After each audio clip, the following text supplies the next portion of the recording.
Well then, riders coming to fill the grid, red flag at the start of it. What drama awaits us in Red Bull Rookies? Austrian Grand Prix, race 1 here. Alex Mian pulls up to pole position here, getting ready to go. It's around about now, look at that. That's cool as you can get, just weaving his way through the pack to roll up there. He is cool, calm, full of confidence, ready for action here in Red Bull Rookies. The lights come on! Burst into life here once again in Austria. Everybody seemingly cleanly away, but who will be the last of the late breakers? It looks like time for Risato from the outside of the front row of the grid. Has collected the whole shot here as we come through turn 1. Will we make it all safely through? Keep it within track limits, ladies and gentlemen, please, as we see time for Risato thundering down towards turn 2 and up towards turn 3. All cleanly through, Neil. Yeah, very clean first corner. Will it be the same case up into turn 3? We can see Wazri has made up a position on the run up to turn 3. We want to see some ducking and diving in here. Oh, is that Uriarte looking a bit squirrely on entry? He doesn't collect or even make contact with Wazri there. Carefully done, it's superbly done by him. That's Mario Aji at the back there, the number 34. He had a disaster of a qualifying, did the Indonesian. Last row of the grid, P22. Impressive stuff, but it's your man at the front, Tayo Furusato, leading the way in this first Red Bull Rookies Cup race in the Austrian Grand Prix, and leading quite comfortably. He's trying to break the pack from the things very early into this race. We're looking back at Daniel Munoz, who took that race 1 victory last weekend. I think that means we're on board with David Alonso, your series leader. Yes, we are. Yeah, what a start from Daniel Munoz. He qualified 11th in the 4th row of the grid. He's already up inside the top 6, so impressive stuff from the race 1 winner here a week ago. I'll tell you what, who really lost out in these first 3 sectors of the first lap is your pole sitter Alex Mian. So confident coming through the grid there, but I think his rather tall frame got completely swamped down on the straight. So we're through these final 2 corners. Looks like we have Tayo Furusato leading comfortably for David Munoz, who went off way wide there. I'm not sure, but it's going to be Furusato from Munoz from Uriarte in 3rd place. Yeah, I think it might have been Farioli, the Italian, who ran wide on the exit of turn 9 there. Managed to recover, not too bad, but you can see any gains that Furusato had made on 2nd place in the first part of lap 1 has been reeled back in, and well, I think we're going to have a big group pack at the front. Yeah, we really are. I mean, this is just such commonplace in the rookies. You see some riders maybe fan out a bit more, a bit of a lead group. Could we have a change of the lead right now as Munoz is in the slipstream of Furusato? Will he outbrake him coming into turn 1? No, but Uriarte will. The puzzle helmet with the spider in the middle takes it through up the inside of Furusato, but will he keep it? They're neck and neck. Furusato switches back to take the lead there, and look at that. This little quartet we have with Brasby on the back of these guys. You've got David Alonso, the Colombian series leader, on the chase as well. Oh, and back down to 3rd position there for Uriarte. David Munoz is under him at turn 4. All action stuff, and there is David Alonso just watching from a little distance at the moment, keeping a track on what's going on. But as you say, Matt, I think it's now a group of 5 at the front rather than 4. The series leader, Alonso, is managing to hold on. Yeah, it looks like, though, we could have these guys escape for a little while, but as the race progresses, around about 20-odd minutes of racing left to go with 16 laps on the board still, we could still have a massive freight train coming towards the end of the race. Yeah, and it wasn't just a disappointing start from our pole sitter, Mian. Also a disappointing first lap. He's down in 10th, so he's lost 9 positions in laps 1 and 2. Lots of work to do for the Spaniard. He's got good company as well, though, with Scott Ogden, the Brit, there in 11th place as well. What can he do? He managed to qualify on 10th place on the grid, so round about where he started. So neither progress nor going backwards for Ogden so far. Still well in contention as we see these riders side by side in towards turn 1. Munoz, he loves to get his elbows out. He does the rather pocket rocket type character, and that is David Alonso, his main rival for this series there, just behind him in 3rd place. Look at that, Neil, the classic Red Bull Rookies freight train, well, already in full flow. Yeah, it's a beautiful sight, the Red Bull Rookies at the Red Bull Ring. A really spectacular venue to go motorbike racing, and that is David Munoz taking the lead. Wow, with some fantastically breaking endings up into turn 3. Impressive stuff. Number 24. Ortela going way wide there on the exit of turn 3 as well. Crikey, blimey O'Reilly, David Munoz getting as loose as he ever does. Myself and Neil running through which riders to look out for, be it his first time commentating on rookies. And I mentioned, keep an eye on Munoz, he likes to get a bit loose, and he certainly does, even at the early stages of this race. But into turn 4, he's got a couple of bike lengths lead already. Yeah, he absolutely nailed turn 4 there, put a couple of bike lengths into Furusato just behind. The Japanese rider looking very comfortable though in his position of 2nd at the moment. But this is a perfect situation as it stands for Munoz, because there's a couple of riders between him and his big championship challenger, David Alonso.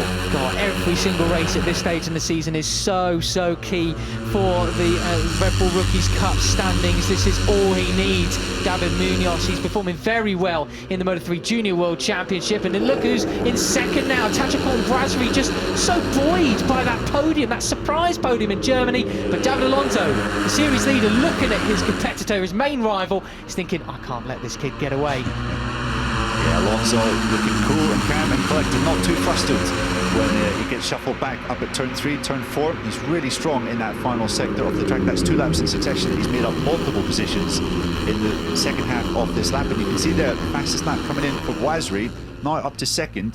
The Thai rider is looking in the mood. Someone else you've got to keep an eye on in this race, Neil, is Danny Holgado, 3rd in the championship, I should say, with 123 points. Made big losses in race 2 last weekend, but he normally stays quite quiet in this part of the race, as that was Uriarte sitting up Brasserie, almost getting caught up with all sorts of people. Goodness me, so it's a complete freight train now. Holgado, well, as I was about to say, staying out of trouble, but watch for him towards the end of the race. That's the number 96, who will be getting the jump in towards turn 4, though. Uriarte getting sideways on entry there. Furusato just behind him in 2nd. Yeah, Furusato, anytime he gets shuffled back, he's immediately up there into the first 2 positions, looking very comfortable indeed.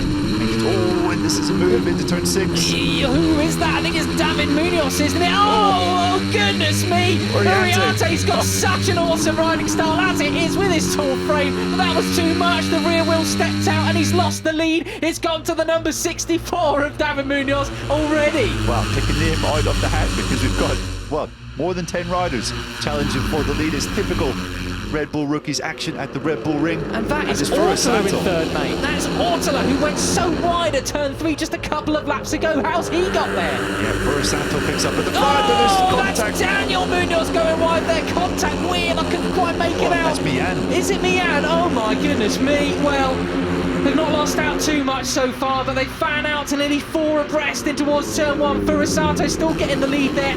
Bit of chatter on entry 4. Ortela, as he exceeds track limits, got to be careful, young gentleman, as you'll be getting some track limits warnings very soon. There's a rider at the back of this pack there that was on the grass on the run up to turn 3. All action stuff here. Mian has had a nightmare, a couple of laps from pole position down to 10th, I think, on lap 1, and that was him pushed out on the final turn. He's done in 15th place now, is your pole sitter. Disaster for him. I feel gutted for him, as we see Brasserie weaving his way all on the back wheel of Danny Holgado there. He's moving past him. Is the pocket rocket frame. Absolutely no trouble drafting past Uriarte. He's about twice his size. Super important for the lead guys in this championship to stay out of trouble the early frenetic stages of this race. So we're going to see a replay into the final turn. What's happened here then? This is Munoz touching. Is that Ogden? I think it is. Whoa. I think he touched the rear wheel of Ogden, and that sent himself and Alex Mian wide. Yes, it is. It's old Scotty boy. Has got it hopelessly wrong. I hope not. I mean, they have all got the same leathers and fairings pretty much. A little distinction between them sometimes. on those fast shots, and I do wear specs as well. So as we turn our attention back towards the front, look at this then, the top two in the championship with the young pretender. Well, he's no longer a pretender, he's a contender. It's Tayo Furusato in the lead once again. Now keep an eye on him, Neil, because last several times we've come towards turn one, we've been in the slipstream, he's been sat up because he's realised he doesn't really want to be in front on the lead down towards turn three. Yeah, exactly. We've seen so much chopping and changing up into that corner, but wherever he's pushed back to at turn 3, Furusato seems to have the run down to turn 4 and out of turn 4 pretty nailed. So impressive stuff from the number 72 Japanese rider. We're looking back from David Alonso to they're getting so close again. How close do you like that shot of Tactical and Brasserie? Who's going to be breaking and coming out of turn 3 first? Holgado saying hello. Over the inside he goes there. Well, I said he normally likes to stay quiet in these opening parts of the race, but occasionally he does show his hand just to say, hello, dear competitors, I am here. Don't forget about me. I'm still in contention for this, and I want a piece of the action. very polite young man if he speaks like that. His English is sublime as well. It's unreal. So, I'm talking metaphorically and translating in live as well. As we look back from David Alonso once again at David Munoz. Too many Davids and Daniels in this series for commentators' ease anyways, but still, look at that though. Furusato, a couple of bike lengths lead now in Sector 3. Yeah, we had 7 guys covered by just 1 second across the finish line. The last lap around, we had 14 guys covered by 2.2 seconds. But you can see here that we've got a lead group just edging away because the fighting has been frantic right the way down the field. Furusato looking very, very good up front. Oh, he's just got such a neat style, hasn't he? I mean, he hangs up the bike just as well as the rest of them, but just looks almost old school, 250 style, 125 style, classic Japanese rider sort of style there as well. You said it could be 2 groups. I don't think so anymore. It's filling back into 1 as Alonso pulls out of the slipstream. Will he overtake Furusato into turn 1? Yes, he does. But Furusato maybe taking it back? No, not this time. Running a bit wide. Yeah, fastest lap there from Daniel Munoz, down there in 10th position. He obviously made the mistake and ran off track a few laps previously at the last corner. He's trying to make up ground back to the leading group. You can see there, 39.9. Impressive stuff that is. Wow, 6/10 faster than the leader last time around. What were they able to set in qualifying as well? Yeah, 1:39.5. So we're some way off that pace at the moment, but it is much hotter at this time in the afternoon. Yeah, the guys really need to be careful here because David Alonso has hit the front. He has a little bit of an advantage, and we saw this in race 2 last week, Matt. It seems impossible that someone could break clear from such a fast, frenetic fight at the front at this track with so many long straights. But David Alonso proved it can be done. Yeah, he absolutely did. 4 seconds or so was the gap at the end of the race. 4.714 was the exact gap as he came across the line. And not only that, he did look around and kind of cruise it across the line as well in pure style from the Colombian. So they cannot let him get away. That is Tactical Brasserie going well wide at turn 6. He might get a warning for that for track limits. We've already got one for Mario Aggi and Sumagorba, the Hungarian of the number 42. They had that a few minutes ago. So I'm sure we'll be seeing plenty more come on our screens fairly shortly. There's the live cup standings on the bottom right off your screen. You can see David Alonso would stretch his advantage in the championship by 9 points over Munoz to 27 overall. That would be a handy advantage to have with just 3 races off this cup to go. And Alonso is trying to break the pack. He's proved this year he can do it. I think 3 of his victories so far this year have been from the front of the field, pulling away. Well, the bad news for him, though, is 2 of the riders just behind him are more or less his height. Tactical Brasserie, I think, is even smaller than the pocket rocket of David Alonso. So what can they do coming down the back straight here? Marcos Uriarte, the much taller frame. He's tucked in the slipstream of David Munoz, but can he overtake him here? Will they reel in the Colombian there? I think they're making inroads, but can't quite get back on his tail. Uriarte very strong in the brakes there into turn 3. We've seen that plenty of times already and can keep it within track limits too, as Munoz just looking side by side at him there. He's saying, what are you doing, bud? Yeah, I'm sure Munoz is getting a little bit nervous seeing Alonso up front because he doesn't want too many riders skipping up the inside of him at turn 3. He needs to keep in touch with the front 2. Yeah, he cannot afford to lose 9 points to these guys at this stage of the season.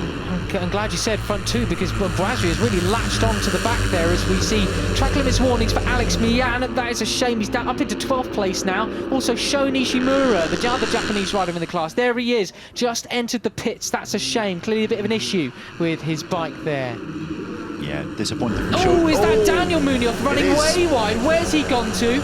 Well, he's gone to have a go at freestyle motocross, it looks like, because that's where the jump is. His bike is maybe a technical issue because he's not obviously trying to rejoin the track there. Number 7, who just set the fastest lap 2 laps ago, has had to retire from the race, so disaster for Daniel.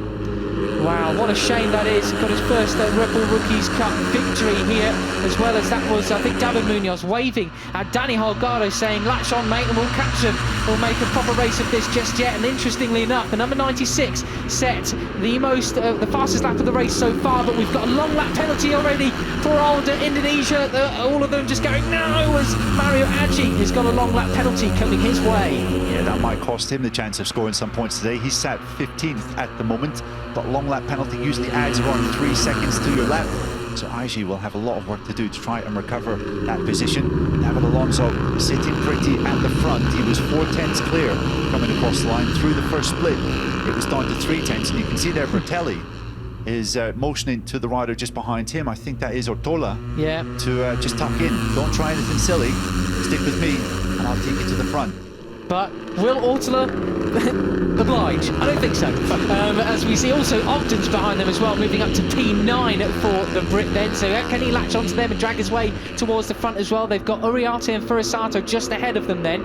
So I don't think all is lost yet. We're coming up to about halfway through the race now. And goodness me, I'm already absolutely breathless, exhausted already. Here's just a replay of them coming down towards turn 9. This was Boisry in the slipstream of David Alonso there, just looking as calm as ever. Michelli's ridden 2 strokes before, covering the clutch there a little bit, well, just eking it out for a bit of engine braking. God, beautiful shots here as ever as they come over the rumble strips. The identical KTM 250 single-cylinder machines then. So, Munoz out front, Tachiko and Brazzi just behind him, Danny Holgado in 4th position. Can they chase down Alonso, who's got half a second lead as they come across the line that time around?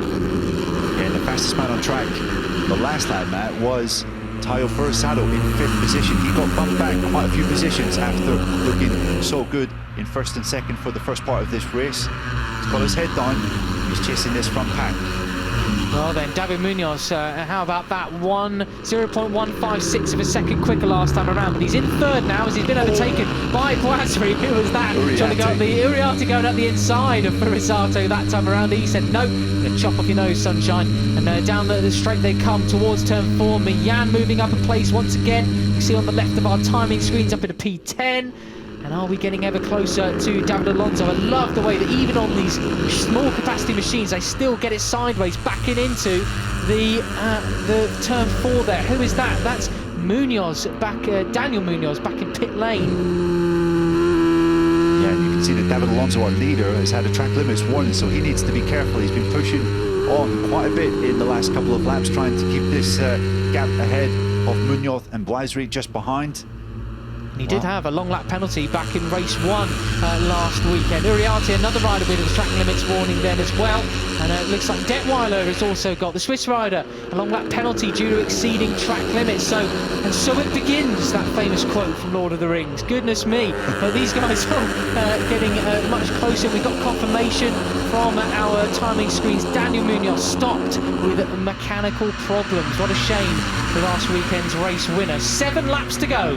Yeah, real shame for Daniel Munoz. Obviously gave himself quite a lot of work to do, qualifying down in 11th, but he'd made some good early progress. Big frustration for him to retire with mechanical issues. David Alonso has stretched his lead up to 0.6 seconds.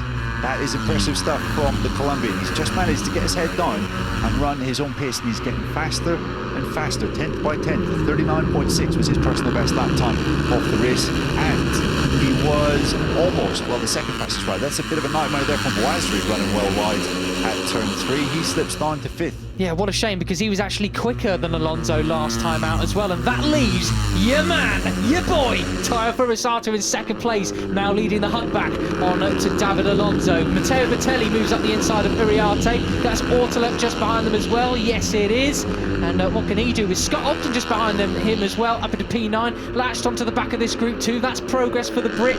Good on him. But there is Boisry. That was an absolute disaster for him there, wasn't it? But Ortola and Alex Mian Ortola, sorry, has got, was that nearly high side? It was. Oh my goodness me. Sorry, Neil, I've just been looking at the, we've got long lap penalties coming in for Uriarte and Alex Mian. Ortola, meanwhile, a track limits warning. Oh dear, yeah. Alex Mian has just had a nightmare of a race, hasn't he? Bad start, bad first lap from pole position, and now a long lap penalty coming his way.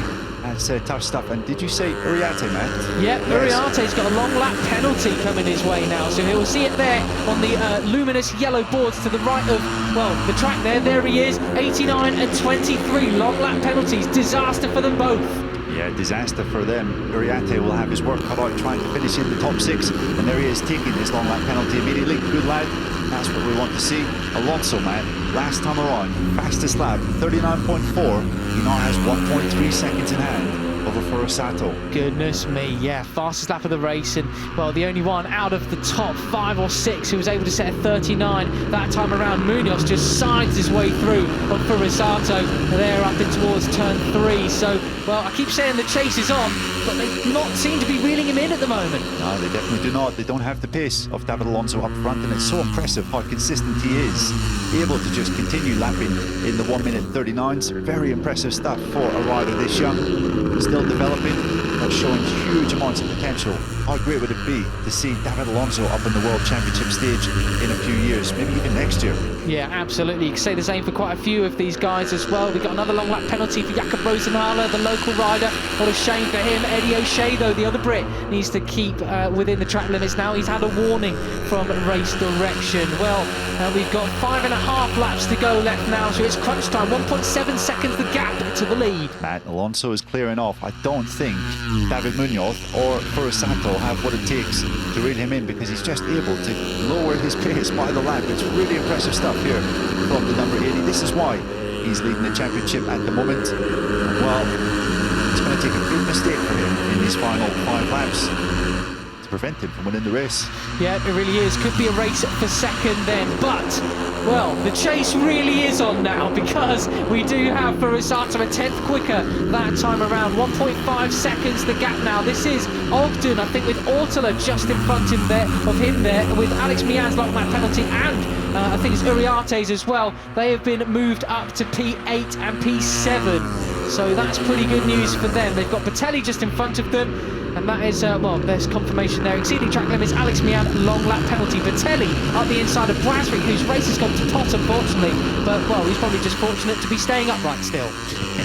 After that big moment at turn 3 a couple of laps ago, yeah, you're absolutely right. Blasry did very well to save that and keep it on 2 wheels. Shuffle back to 6th, though. And the thing that Alonso can do, he can just run. Oh, Blasry nearly runs into the back of whoever he was in front of him there. So that's a second mistake for the tyre rider. Needs to take a, well, chill down a little bit, I think. As we tip in towards turn 6, he's lost the back of this group. I think that was Olgado he nearly ran into the back of. So Batelli, I think, the Italian, maybe the number 28, because Olgado is just ahead. Scott Ogden now has moved up to 7th place, so the Englishman is having a fine showing, the number 19, as we see David Munoz looking at Furusato as they come down into turn 9-1 off the key braking and overtaking areas on this track. He's just deciding to follow the Japanese rider ahead.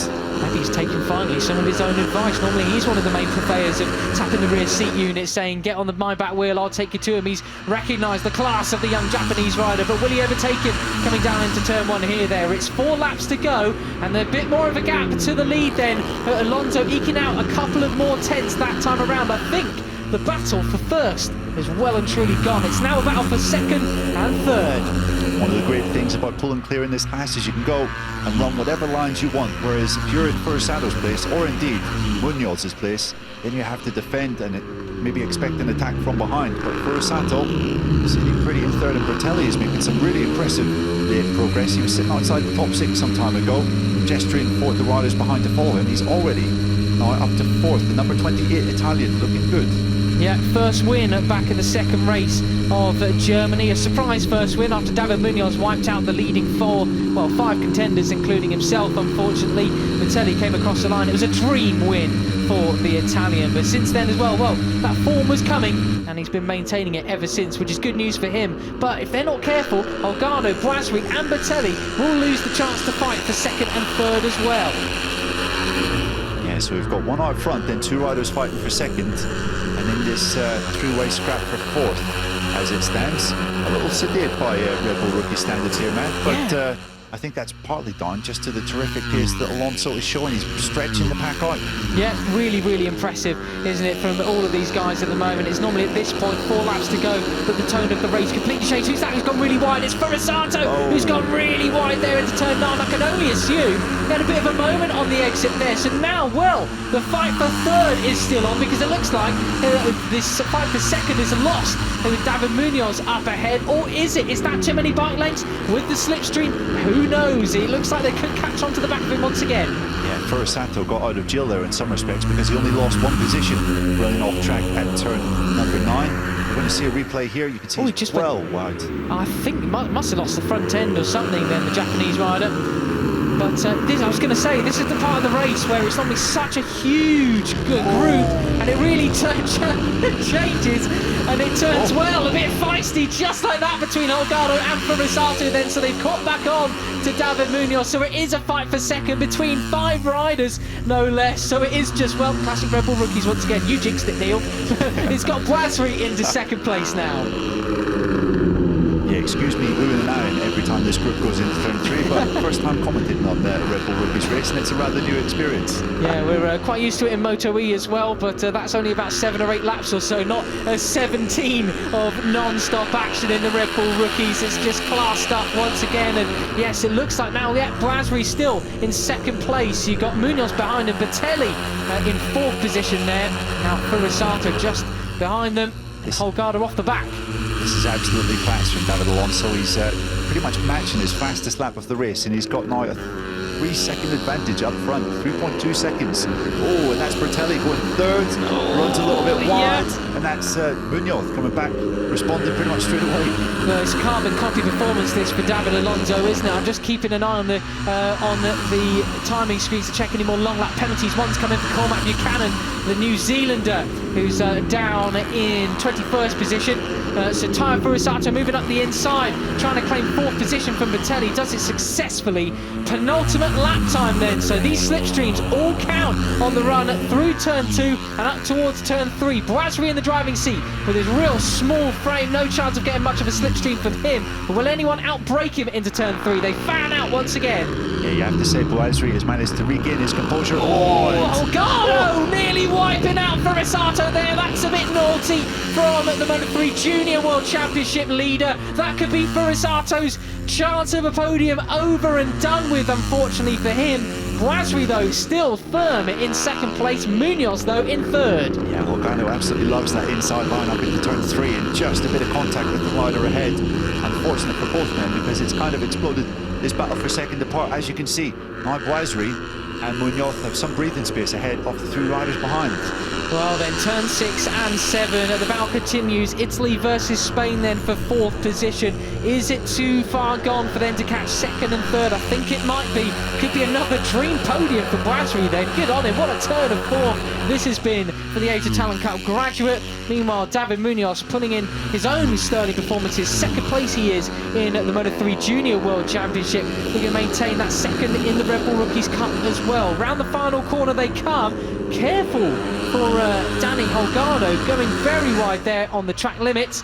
Along the across the line, Alonso comes. The gap will be 3.5 seconds coming onto this final lap, Neil. Yeah, he can just coast it home now. He's pretty much guaranteed a victory unless he makes a massive mistake on this final lap. But the way he's been riding, you have to say he is, well, just riding full of confidence at the moment. But battle for second here could have big championship implications. I think David Munoz really has to risk it all to try and get second place from Boisry. He absolutely does, but do you want to put it completely out of reach by doing something completely irrational in and towards turn 3 or turn 4? Well, that wasn't quite so irrational for Danny Holgado. He's got a bit of breathing space out front from Bertelli and Furisato. Very cleanly through into 5th position from Bertelli. But hang on. Oh, Bertelli's got a long lap penalty. Oh my goodness, he's not going to be able to take it, so he's going to be docked 3 seconds or so from the final results. Disaster for the Italian. Oh, real shame for the number 28, sitting there in 5th position in this second group, just in shot at the moment. You can See here, Blasry is just holding on from David Munoz. You have to imagine. Oh, And he's running wide. Munoz has claimed back second position. Crucial for the championship, but can he hold it all the way to the line? Yeah, there's confirmation. Bertelli has exceeded track limits. He'll be given a penalty after this race. Munoz is going to limit the damage done in the championship by finishing second, unless he really makes a massive mistake through the final 2 turns. Let's see how he deals with it. Yeah, well, Blasry got massive corner speed through turn 9, but will it be enough for a move into turn 10? Frisato up into 5th position there, but that will be guaranteed anyways due to Bertelli's long lap penalty. But as we come round the final corner, well, it's domination once again for David Alonso. He extends his championship lead from David Munoz in 2nd place. Tatakon Blasry, a 3rd podium in the rookies. Sensational stuff from the Thai rider with Holgado in 4th and Frisato in 5th.